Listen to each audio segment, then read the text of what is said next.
ॐ सहना भवतु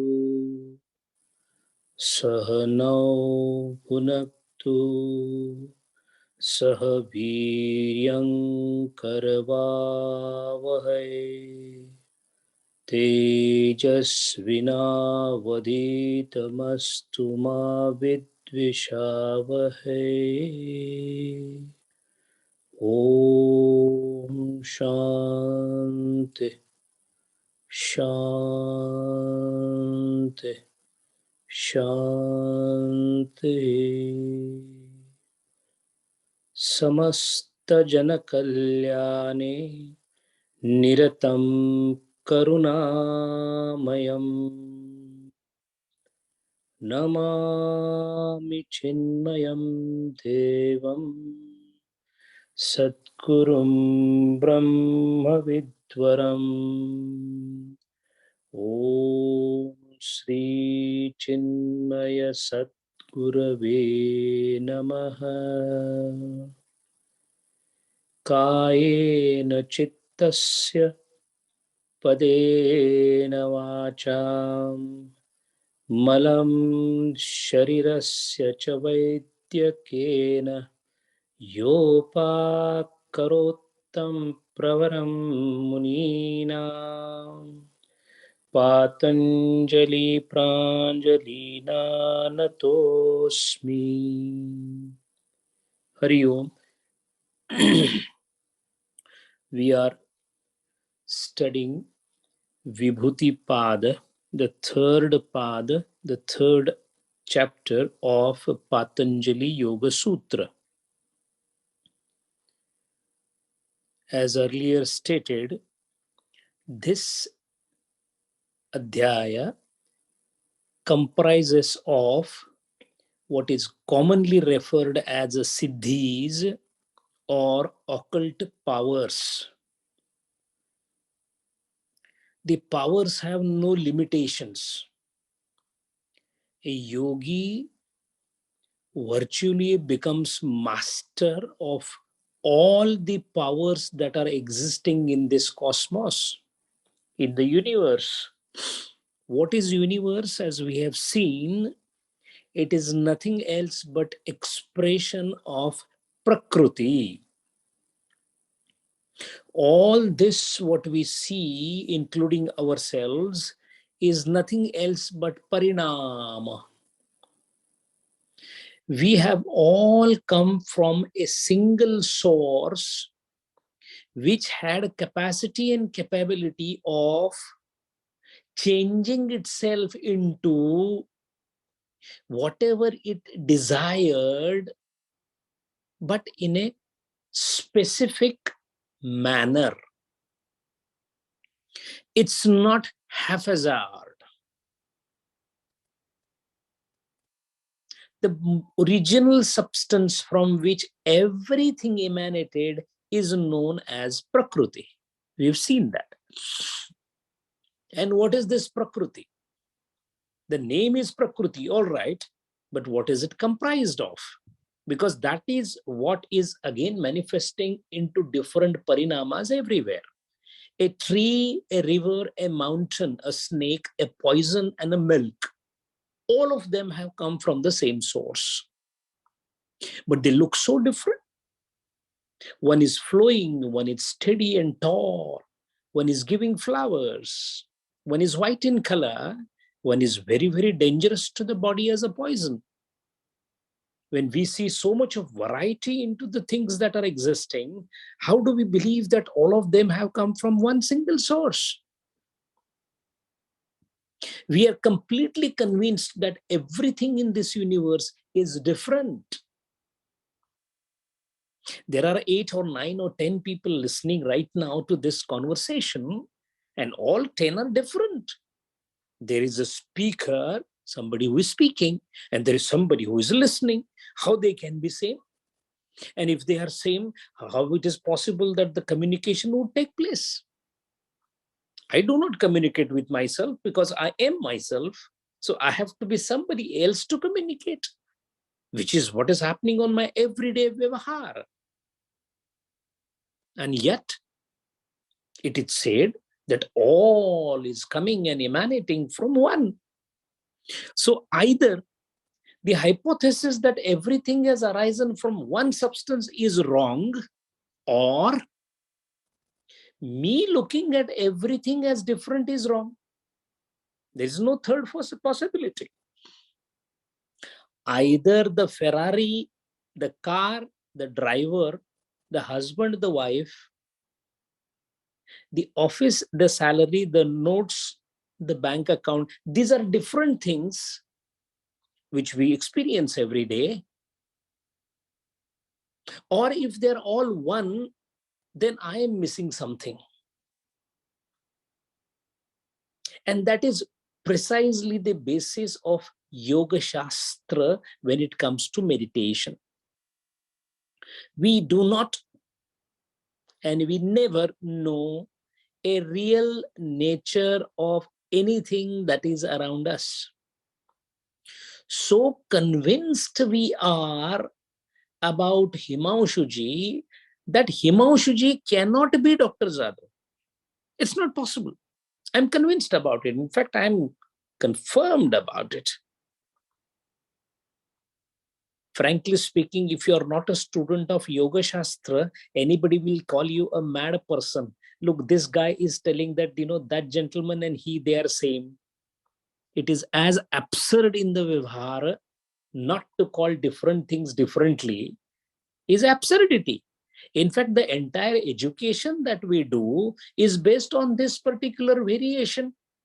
Laws of physics, the history, the botany, the zoology, we are all studying varieties. We don't study unity. Our entire science education, a doctor is treating a patient because patient is different and doctor is different, disease is different, the medicine is different. This differences is what is sustaining this universe in the Vyavhara. How all that can be one?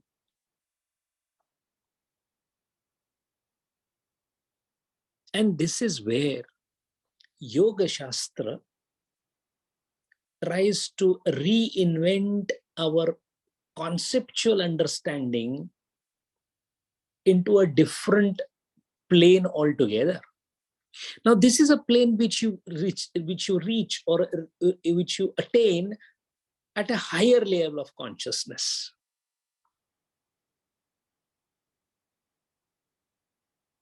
For an animal, when he sees an ice and water, he is convinced that ice is different, water is different. A little bit of higher level of consciousness, a human being understands, no, it is one and the same. This is a solidified state of water and that is liquid state of water. Otherwise, both are same. Look, now what happened was the knowledge that ice and water and vapor are same is available to the intellectual capacity of a human being, but not for an animal. So these three are one and the same, but they look different or appear different depending upon the level of consciousness. Now, if dog cannot understand ice and water, but a man can understand ice and water as same, is a difference in level of consciousness, then there would be some superhuman being, and we call it superhuman being because he's little at a higher level of consciousness than us. He would understand what we see in a different way. Is it not logically correct? And based on this logic, it is possible to develop the intellect and jump to the higher consciousness, the level at which things do not appear the way they appear or they are comprehended at a lower level of consciousness. An object is seen as an object by you and me because we are at a certain level of consciousness. If I employ certain techniques of meditation to develop my consciousness from lower to higher level, perhaps I will not be seeing the object the way I see it at a lower level of consciousness.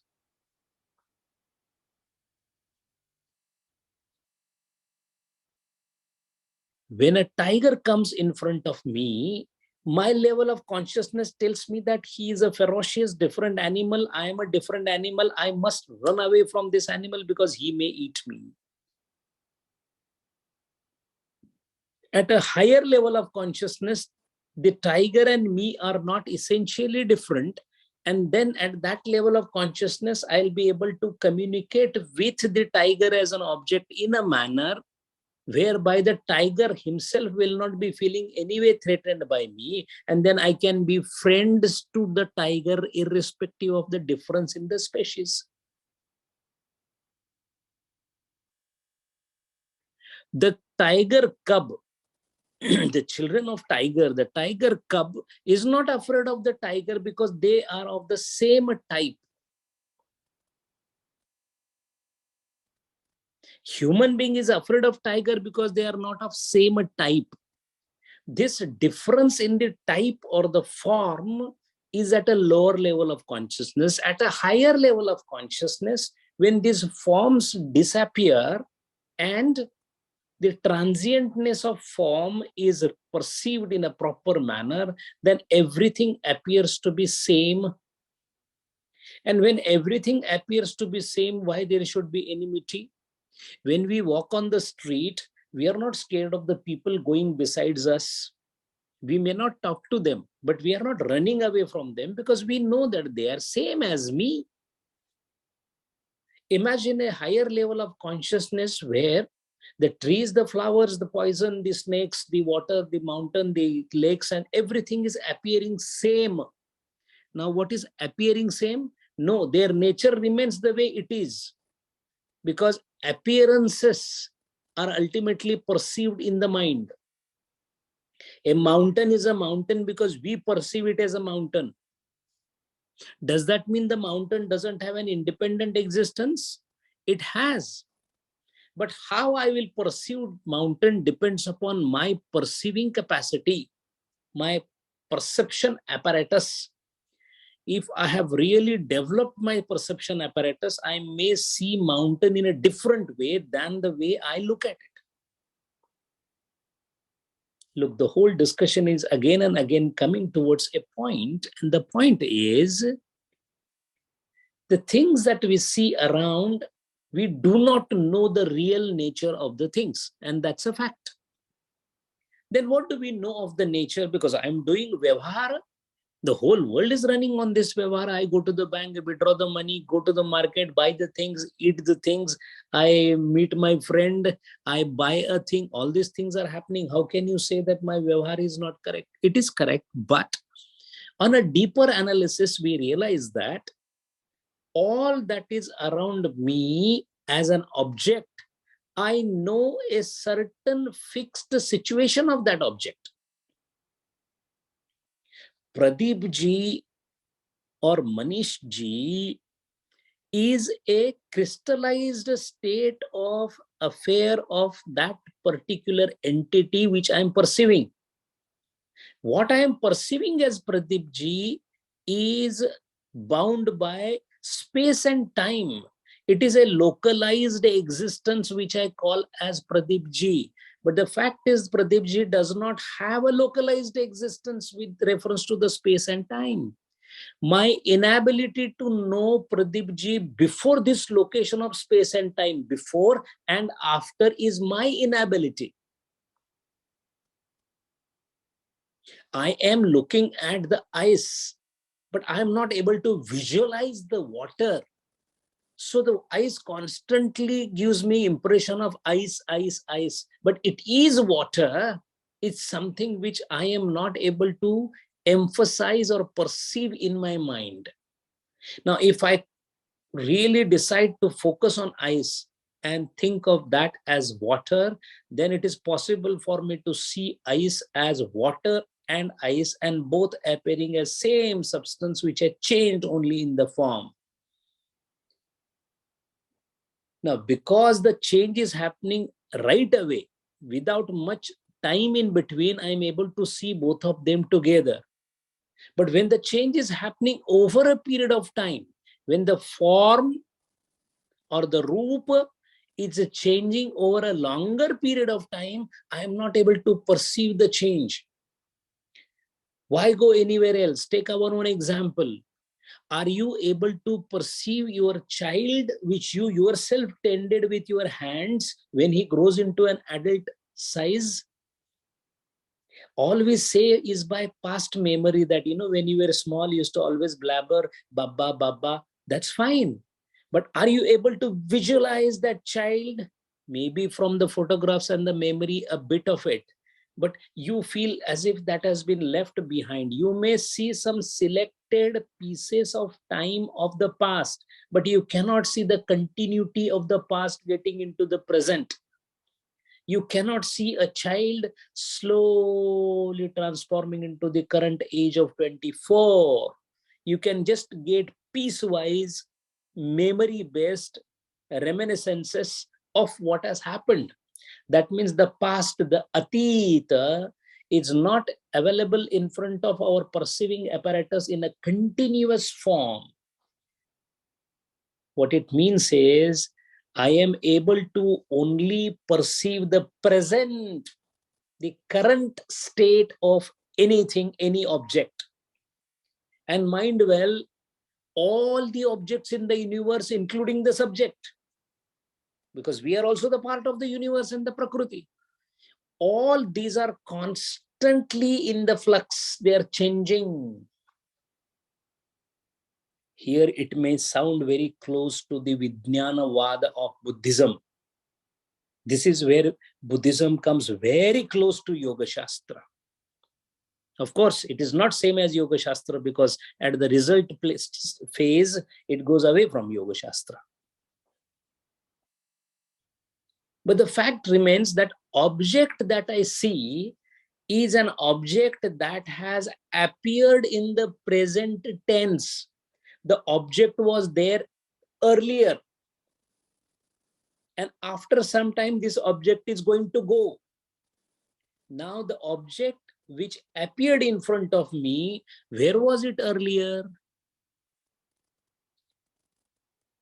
When my child was 10 years old, that time itself, this child, when it will become 45, was existing. I didn't know that. When it came to the age of 45, I was able to perceive it, because that 45 which was in future became present, then I perceived it. Are you able to see yourself as 80-year-old? No, you cannot. You may generalize that I'll be old, I'll be haggard, I'll have wrinkles on my face, my hairs will be white. These are judgmental things. You are not able to perceive, feel, perceive what will be me in future. But the fact is, when you become 80 years old, from where that particular shape comes? Water, when it is boiled, it becomes vapor. Everybody knows that. But from where the vapor came? Where was the vapor earlier? No, the water was not boiled. All right, you applied heat to the water, that is fine. But same water became vapor, that much we agree. If the same water has become vapor, then where was this vapor earlier? That means the future of everything, and future is called anagata, that which is yet to come. That which is yet to come holds the present. I hope I'm making the point clear. The present is nothing else but that which was existing in the future, which appeared.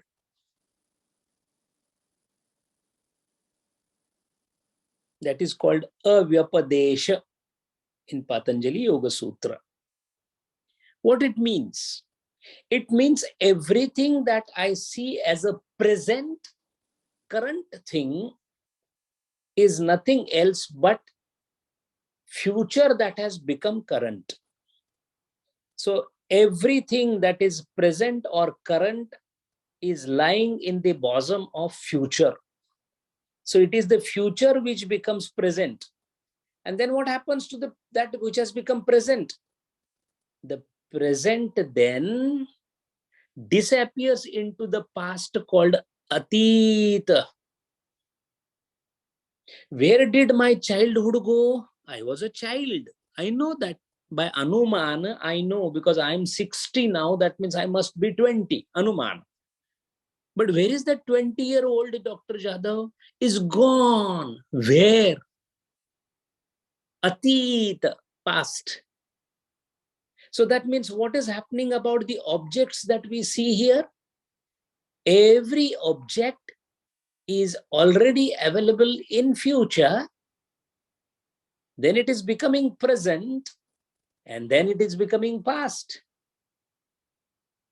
So there is a continuous serial. That serial word is important. Krama anusar. It's coming from the future into the present and going into the past.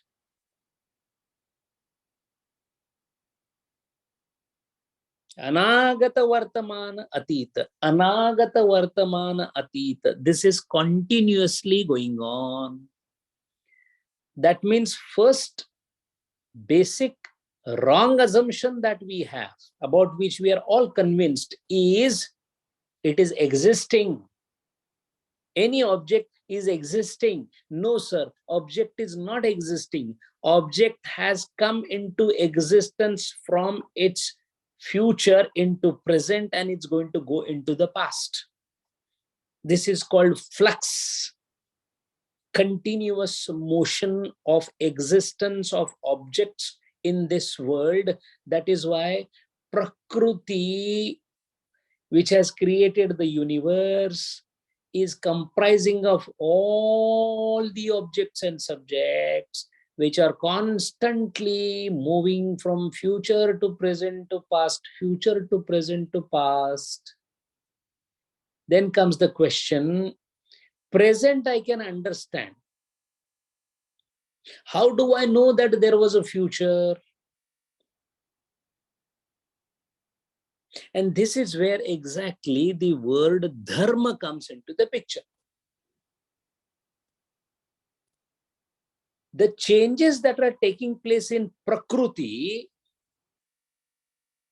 as past, present, is I have a very limited intellect, so I am not able to perceive entire operation of Prakriti. But that doesn't mean that Prakriti doesn't operate that way. Sir, your limited understanding is not a barometer to understand the Prakriti. Prakriti by itself. And what is Prakriti? The gunas. The three gunas, by virtue of their combination, recombinant technology, by coming together in a particular fashion and manner, which is continuously evolving, we perceive these combination of theirs as future, present, and past. That means Prakriti is the dharmi, basic substance, which throws out certain characters called dharma at a particular point of time, and there appears something.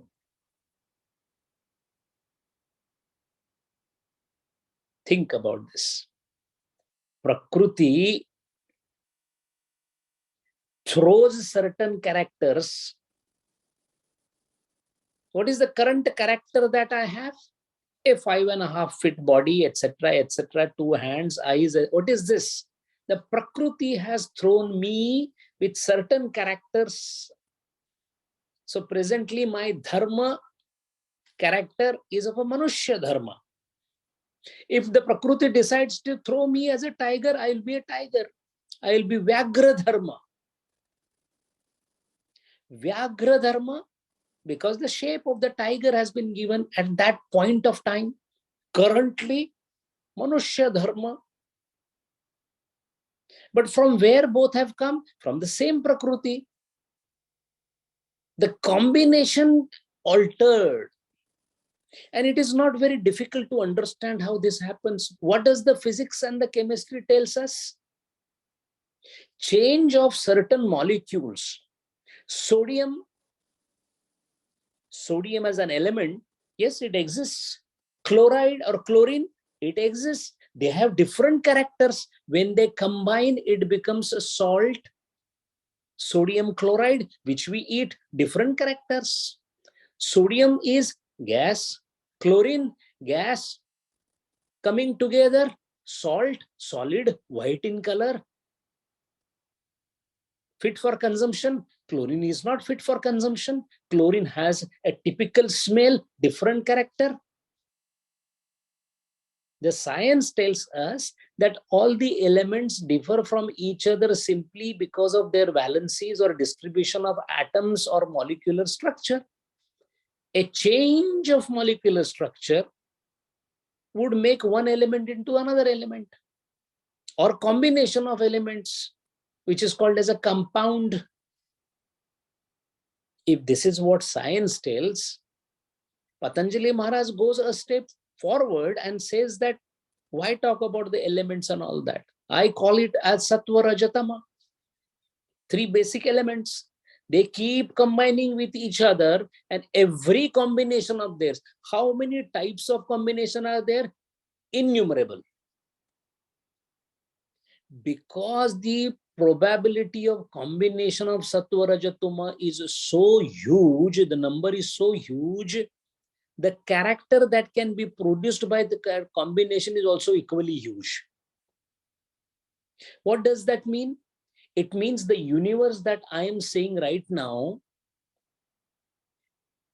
this is only one type of universe I am seeing.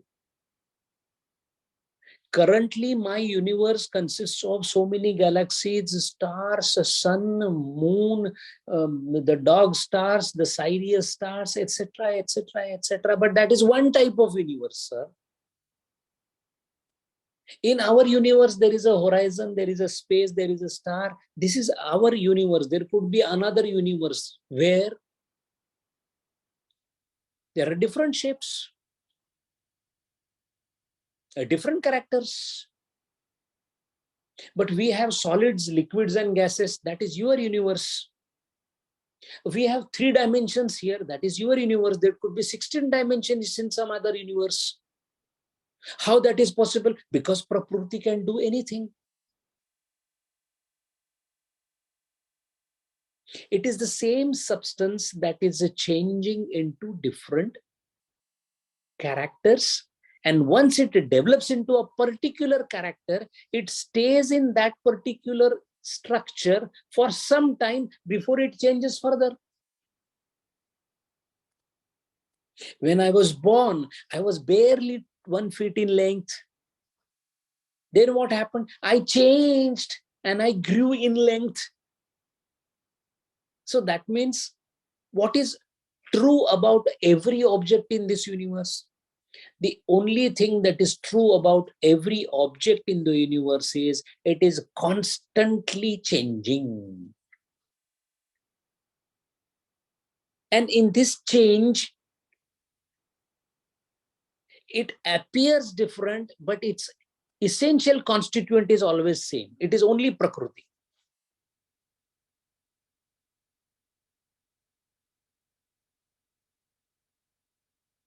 But I have got hairs and the eyes and all that. No, no, no. You are from Panchamahabhuta only. But where is the earth and the fire seen in me? Where is the water seen in me? It is there. It has got changed. Your blood that is circulating is nothing else but a Jala Tattva. Your bones and everything is Prithvi Tattva, Gandha. That is why olfaction is there. Your eyes are nothing else but the abode of the fire, the Agni Tattva. Your Jataragni is Agni Tattva. Your Pancha Prana is Vayu Tattva. But sir, Vayu is in the form of gas. Yes, it has transformed. It has changed into form of Pancha Prana, which is in the particular Apana Vayu, etc. But it is Vayu. At present, in this particular structure called Sharira, Pancha Mahabhutas are residing in a particular form. They have taken a particular form. Tomorrow when I am dead, where does this Pancha Prana go? They go back somewhere else. What happened? Structure got lost. The character that the dharmi, the main substance, takes is called dharma.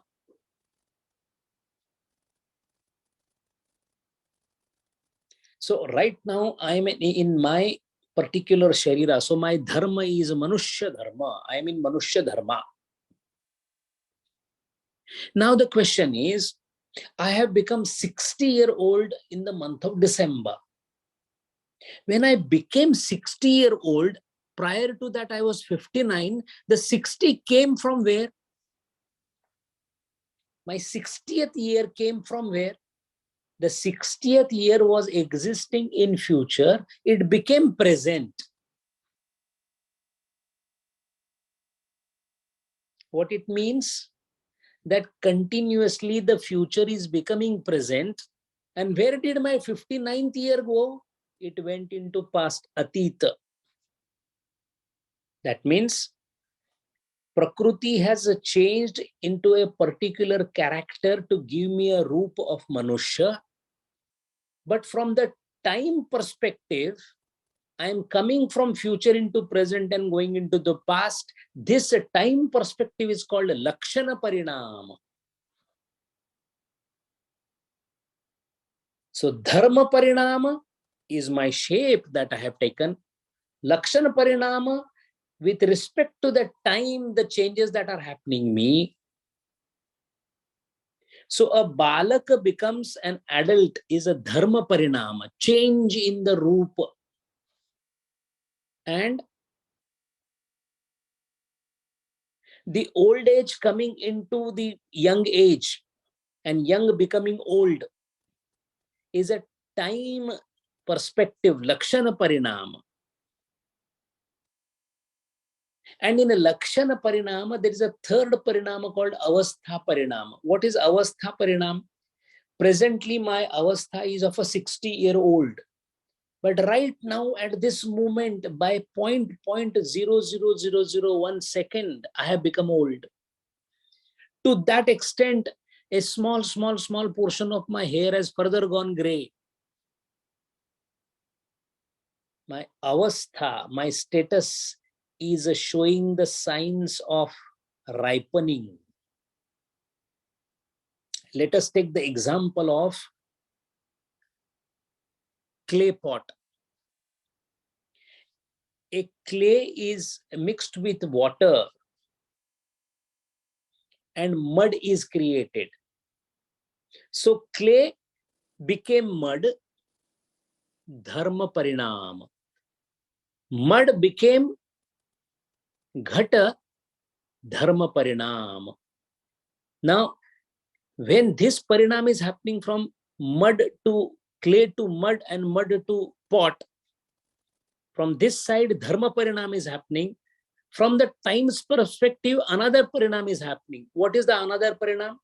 When mud became pot, mud became pot. Where was the pot earlier? The pot was in future. It appeared into the present. So that means the shape or the rupa by virtue of dharma came into the existence, but from the time perspective, from the future, Ghatam arrived. So we have a dharma parivartana and we have a lakshana parivartana. Future becoming present and present becoming past, because when mud becomes pot, where did the mud go? Atita. From where the pot came? From the future. This is Lakshana Parinam.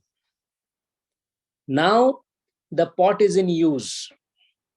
We suddenly find that some part of the pot is becoming weak and old and breaking down.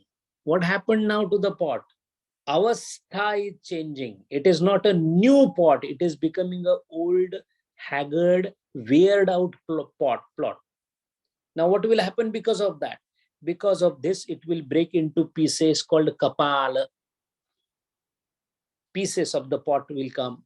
Then what will happen? Those pieces will become churna, again clay or mitti or clay. So what happened? Kramashaha,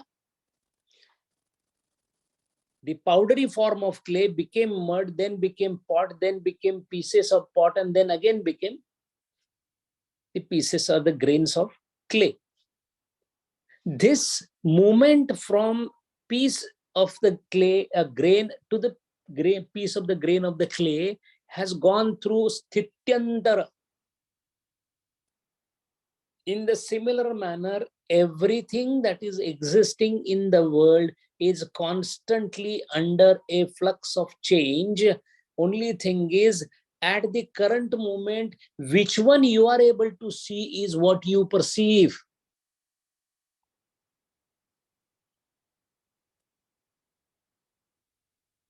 Do we see this world dissolving? We cannot. Why? Because we see, look, everything is fine. It's morning, wind is blowing. Why are you talking of destruction? But it will have a destruction. Why? Change, Prakriti, Vikara Atmaka. The Vikruti part of Prakriti will constantly bring a Vikara. Asti, Jayate, Vivardate, Parinamite. All these we have already studied at Shad Vikara. What is Shad Vikara? A constant change. You may perceive that constancy of change as stationary because of your dull intellect. But for a very wise person whose consciousness has gone up, he is able to see all these flux and changes in one go.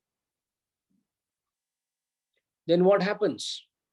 Then he is able to see Pradeep ji 10 years hence. We can't see that. We don't know tomorrow where we will be. Why? From tomorrow in the morning, whatever will happen is going to come from where? It is going to come from future to present. But I have no access to future. Why? I have a limited intellect. It cannot go fathom the future. But frankly speaking, my future is already existing there. Me, after 10 years, is existing there. My thoughts after 10 years are existing there, because thoughts are again what? Chitta vritti. Vritti is what? Jada. It's an object. So what I will be thinking, what I will become, what will be my shape, when will I die, what will happen to me after death, all this is present in the future. I am not aware of it. But for yogi, what he does is, when he looks at an object, he doesn't look the way we look. Because we look at an object as what? The characters of object. Oh, it's black in color, square in shape. These are external characteristics. Rupa is only what we see. So we never ever recognize an object as it is. We only know the superficial surface scratching of the object. A yogi, on the other hand, penetrates deep into the object and comes to know the nature of an object. Where did he learn that? Where did the yogi learn this particular penetrating aspect of an object?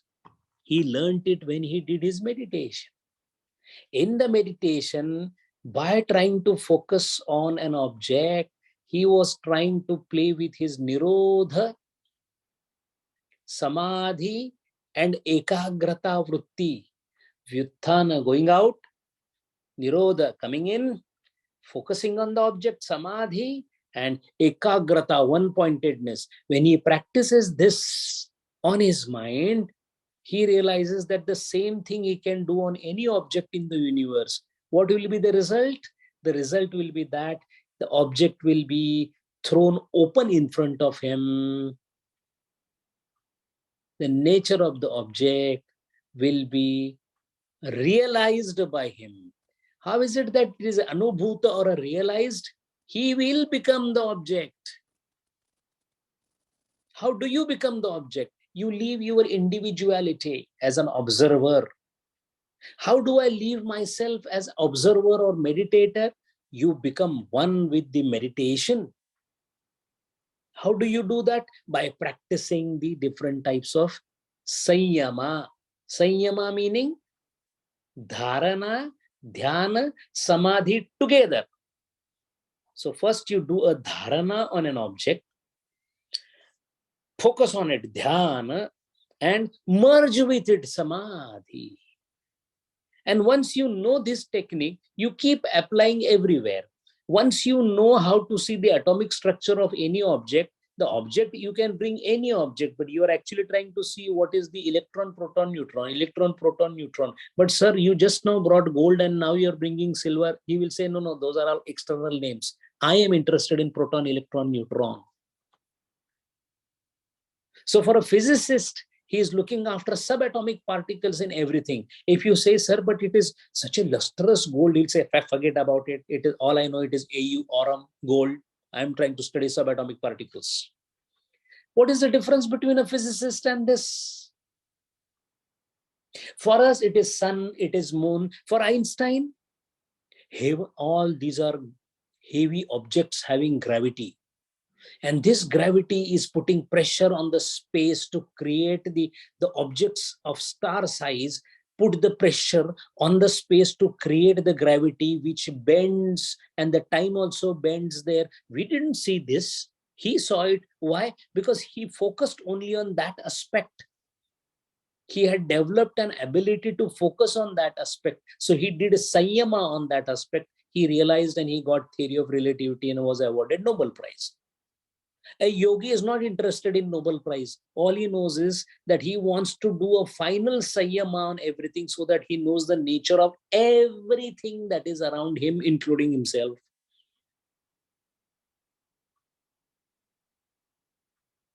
Then what happens?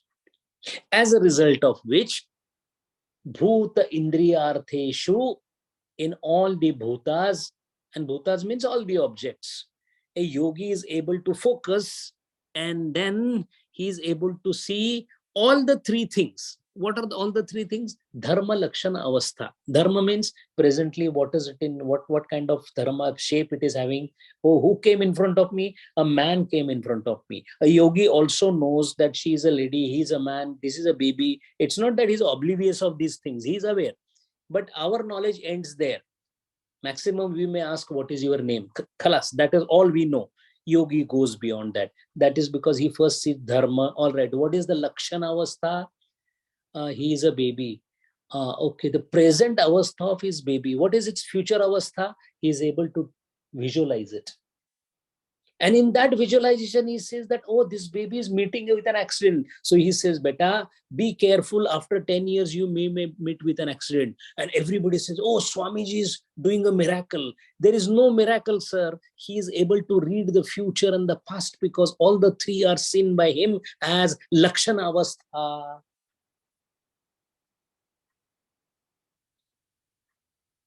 We have come across so many things in Puranic Katha as well as many biographies of many Swamis. There is a Swami who would say that please don't stand under that tree because the tree may fall. And after 15 minutes, the tree fell down. And we say, look, what a miracle. No miracle, sir. That falling status of the tree after 15 minutes was seen, was perceived by the higher intellect of an yogi who knows how to see the Lakshana everywhere. And once you know all this, tell me what is the reason why a yogi would feel there is difference. He's a man, he's a woman, because he all knows that today what is woman is tomorrow's man, today who is man is yesterday's woman, because he sees everything. Swami Vivekananda came and fought with Ramakrishna that I want to just have samadhi, samadhi, samadhi. But Ramakrishna looked at him and said that you will be a world teacher. And he said, nothing doing. I will not be a world teacher. Ramakrishna said, your bones will teach. How he was confident about it? He could see Swami Vivekananda in future.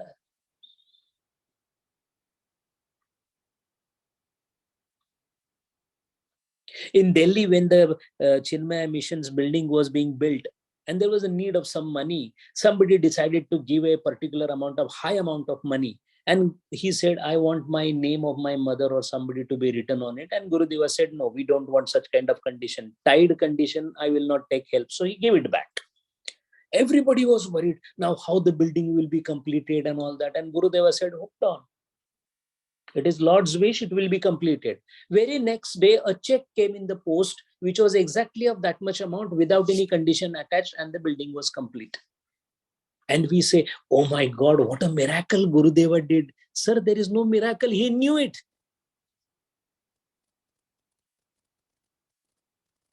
How did he know it?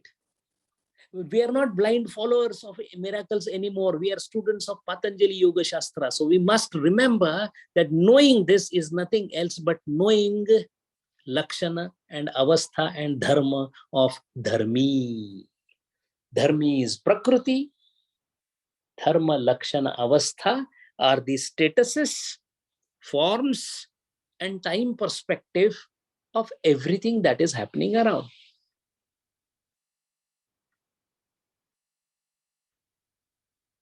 Then comes a question.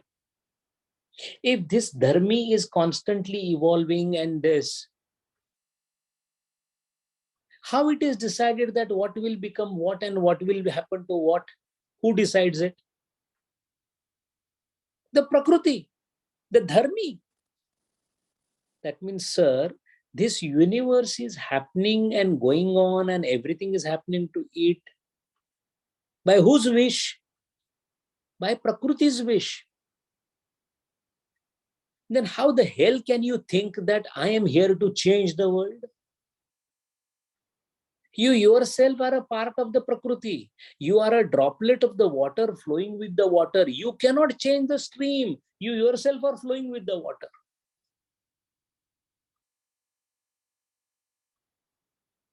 Then what is better for us? To flow with the water, because we have been made a drop of water. We should not be flowing against anything. We should be flowing with the water. Why? Because presently I am the drop of the water. When I try to do not as per what is bestowed upon me, that is what is called ego.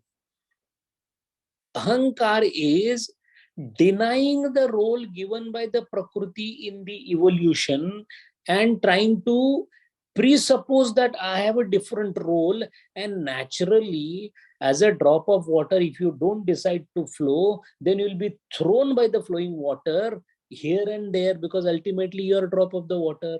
This not falling in line with the Prakriti, because of the presumption that I am not part of the Prakriti, is called ego, which gives rise to different desires. And then Prakriti does not let everybody decide what it to do. She decides, everybody follows. If you try to decide, she gives you a slap so that you fall in the line. That slap is called samsara. Sukham, dukkham.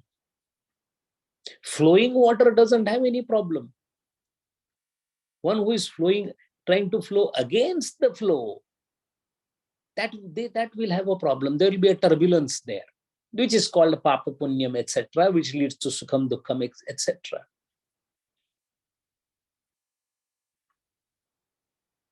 मैं कुतिया राम का मुतिया मेरा now. Kabir Maharaj says, I am the dog of Rama. गले राम की जेवड़ी जित खेचू तत जाऊं. That the belt in my neck is held by Ram, Bhagavan Shri Ram. Wherever he pulls me, I will go, because I am a dog of his. This apparently simple looking saying by Kabira has a deep meaning of this dharma, lakshana, avastha. So when dharma, lakshana, avastha is properly understood, we all know that the whole world is nothing else but the expansion and changes of a dharmi, a substance called Prakriti. It is exhibiting different dharmas. Current dharma lakshana avastha tells you the present shape, functioning, and state of that particular object. Currently, I am a human being. I am 60-year-old lakshana avastha, and I'm getting older. That is my avastha. Dharma lakshana avastha. All right. If every object has this kind of character, the same object then changes into another object. That time what changes? The dharma changes. This manushya deha becomes prani deha. Shwan, it becomes a dog. So when man becomes a dog, it is the same prakriti that has changed into that shape. Because it has changed into that shape, it will have different lakshan and different avastha. When monkey became man, the man was already there in the future. It just appeared as present in that monkey. So monkey became atita, past, and man became the present from the future. These three things are called changes in the dharmi. Shant, udita, avyapadesha, anupati dharmi. That is the 14th mantra. Shant, atit, past. Shant means that which has already exhibited its vyavahara. Udita, udita means which has just arisen, present, current. This is our udita avastha. Me as this human body is my udita avastha. What is my avastha after another 40 years? This avastha will be gone. Then where will my body go after I die? It's no more remains as a body because it is no more into this shape. It becomes powdery or whatever. Where did it go? Shant, past. Currently, udita. And avyapadesha, yet to come. Yet to come. I don't know what I'll be after my death. Where will I go? Which shape I will get? Will I be born again as a man or a ghost? Or I don't know. I don't know anything. Avyapadesha. I do not know three aspects of time because of my limited intellect. Now, the fact is, it is easy to remember or easy to understand the present condition and the past. I was a child. It's easier to understand because you have experienced it. I am a man now. Easy to understand. You will be a dog then. Very difficult to understand. How? Because the possibilities of future are many. The possibility of current is only one, and possibility of past is also one. Why? Because I've experienced it. I have experienced the krama. What krama? Balaka, Yauvana,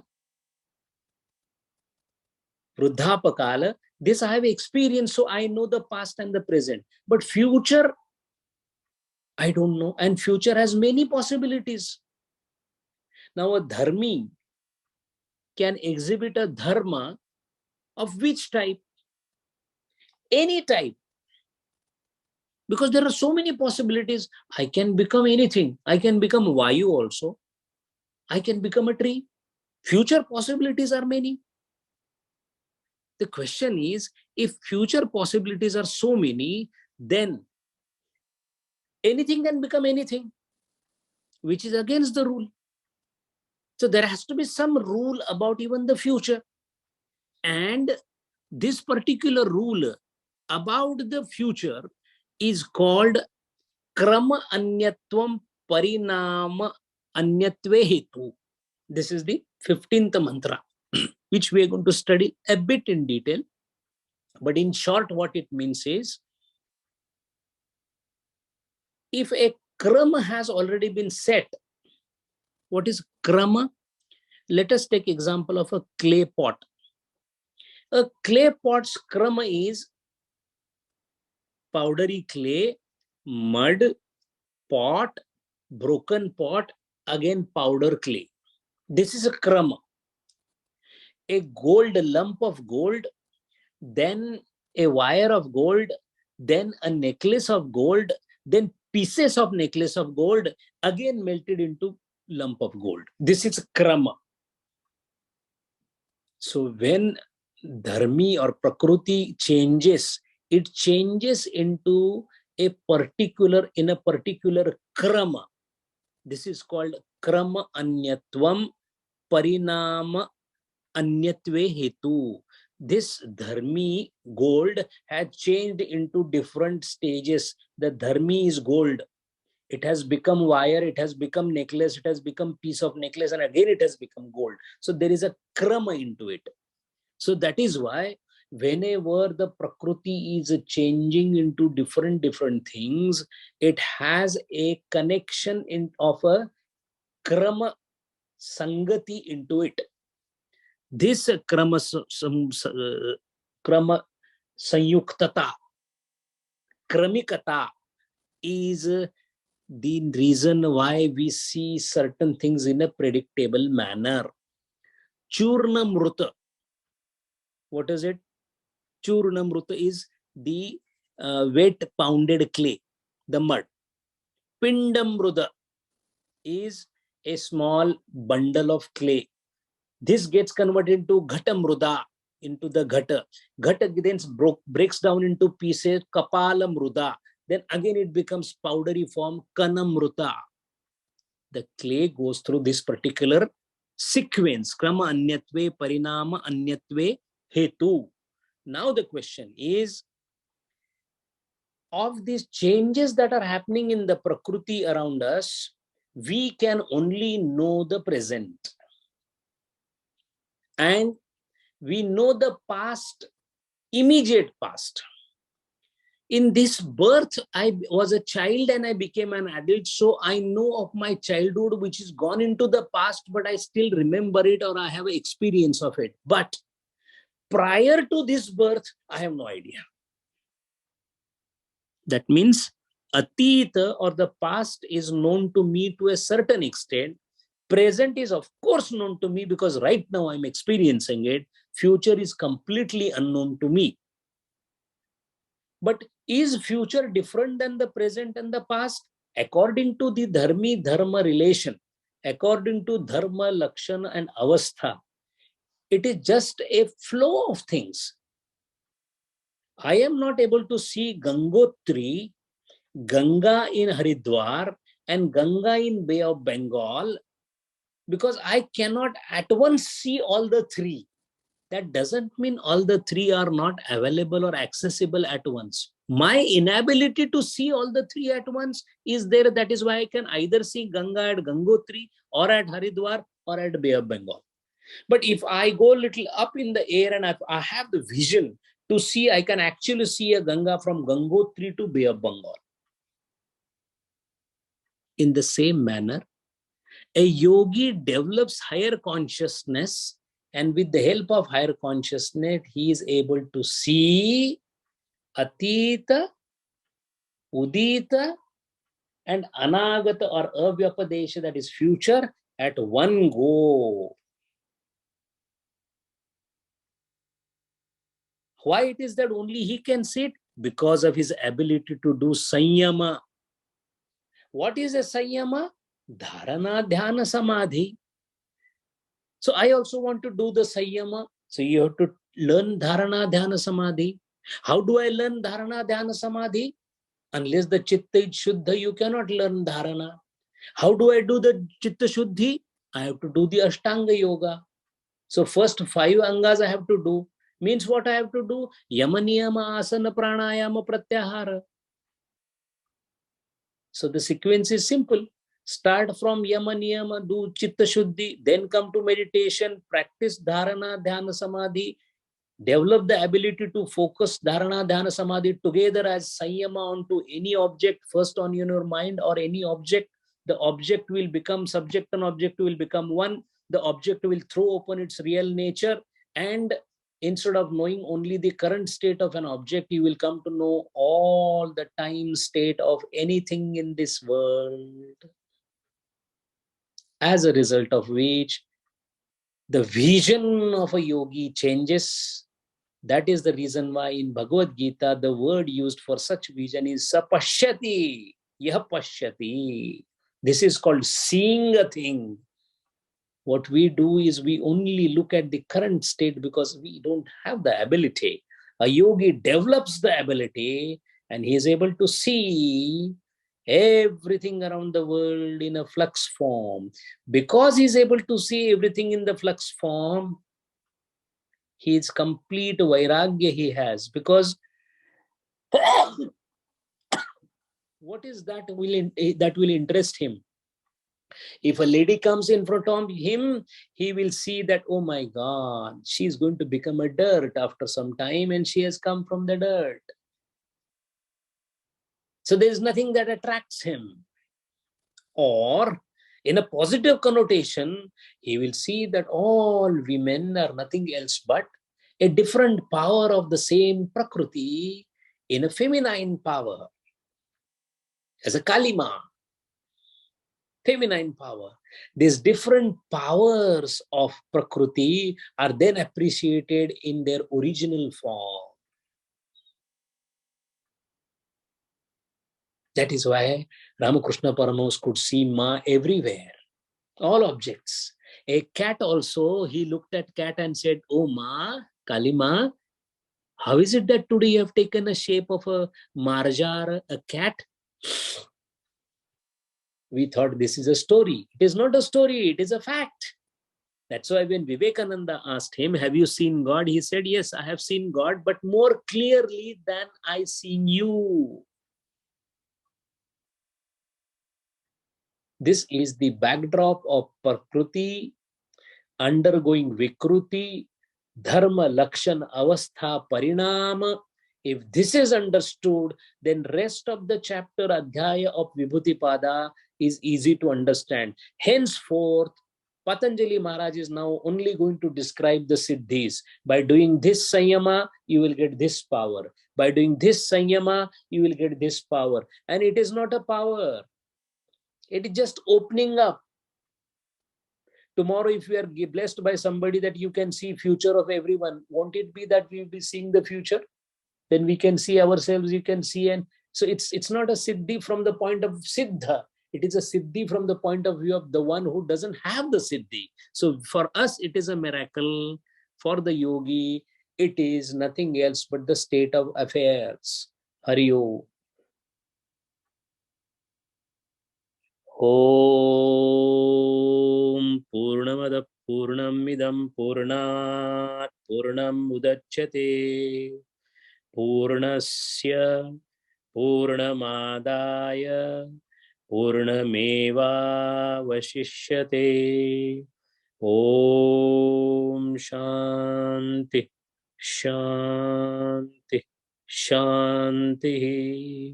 Hari Om Shri Gurubhyo Namaha. Hari Om.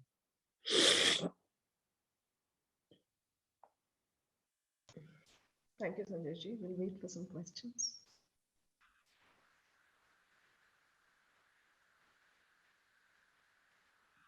Hari Om. Sanjay ji. Rajendra here. We have now today 11 members in the class, including you. You are speaking and 10, we 10 are listening. Actually, according to the rishis, the Vakta is also a Shroda. So does that come from this concept of Yes. our... In fact, it goes a step beyond. There is no Vakta, there is no Shrota. Oh. No Vakta, there is no Shrota. Vakta and Shrota is delimiting ourselves as a listener and speaker. Factually speaking, in Prakriti, there is no Vakta, there is no Shrota, there is no God, there is no subject, there is no object. All that we see is one. If one is existing, then differentiation into the form of Vakta, Shrota, etc. at that level doesn't happen. But incidentally, since our intellect or our avastha is not of Atmanubhuti, at a lower level, we need these differentiations to understand the subject so that we reach a stage where there is no Shrota, there is no Vakta. This being the state, A person like Samartha Ramadas calls Shrota as Prabhu Tumhi Maheshachi ye Murti. He calls every Shrota as Mahesha, as Shiva Shankara. Why? Because he doesn't see a listener in him. He sees Shiva Shankara himself is listening his own things. This is the egalitarian concept of Vakta and Shrota. Factually speaking, because we have convinced ourselves that I am speaking and I am listening, that the dichotomy is existing. So this is again, we are crystallizing ourselves to the current state of affairs. We are not able to see it in a larger context of complete abolition of subject-object relationship.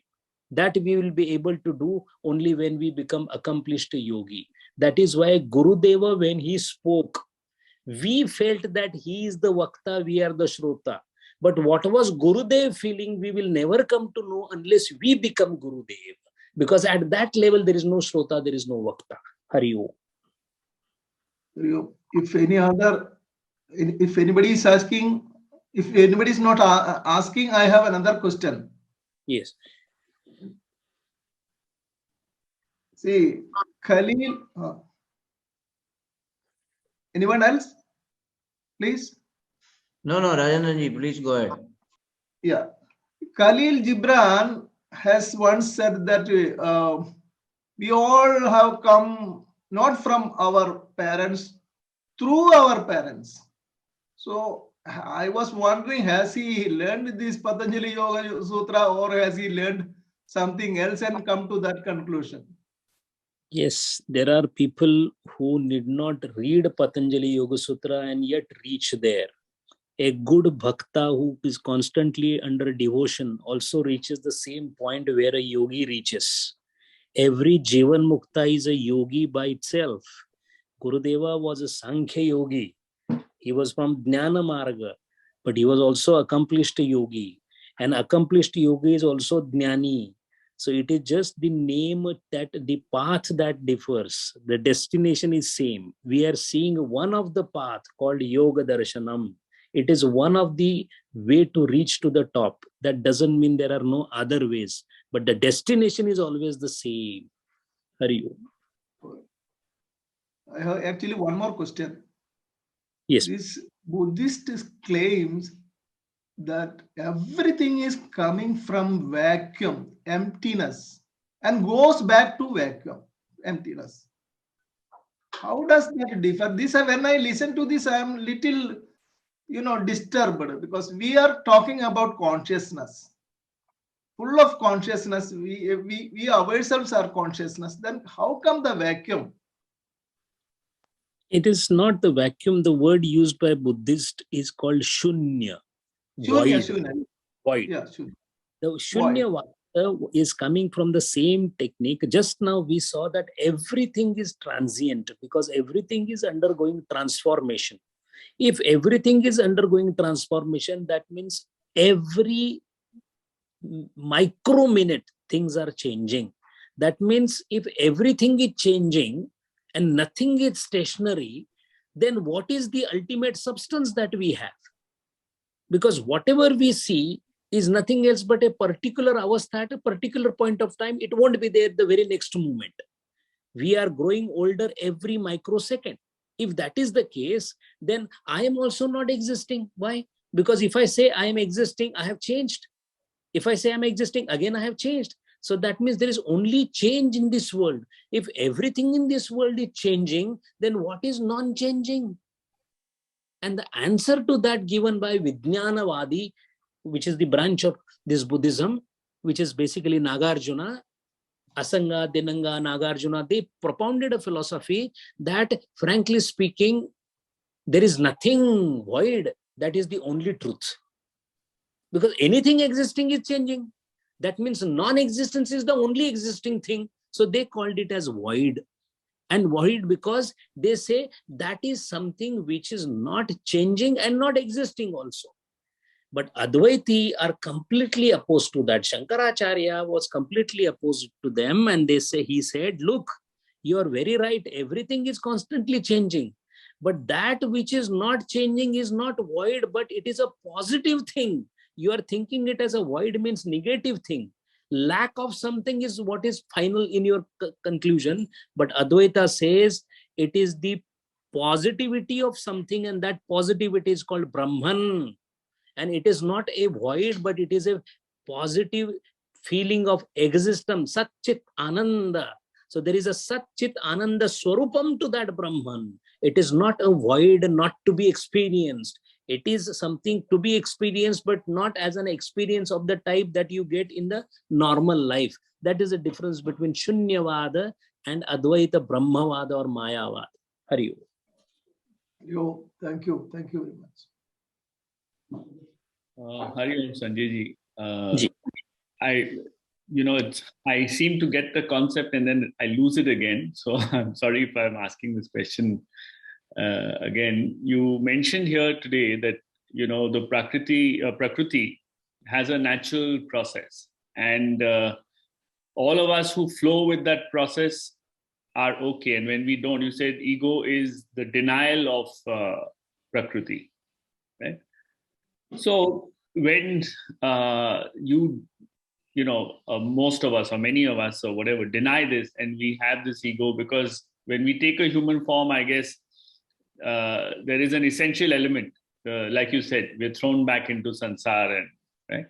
So now we're here, and there are some of us who, or most of people at a certain stage in life, are striving for something, right? Either career or growth or money or something, because that is essential to survive in this form.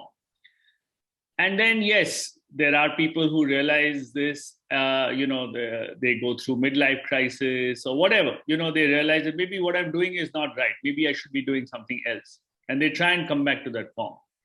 But striving, as an essential, that is one part. But progress in science or progress in, development of various forms, right? Whether Elon Musk is trying to get a solar powered car, or, an iPhone is being created, comes out of striving also.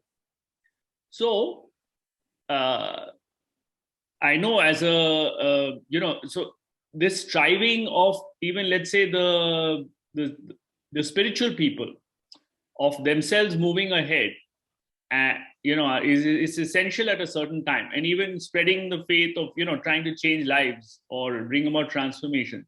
This is also a positive striving. So my question comes back to the same thing, that is it, is striving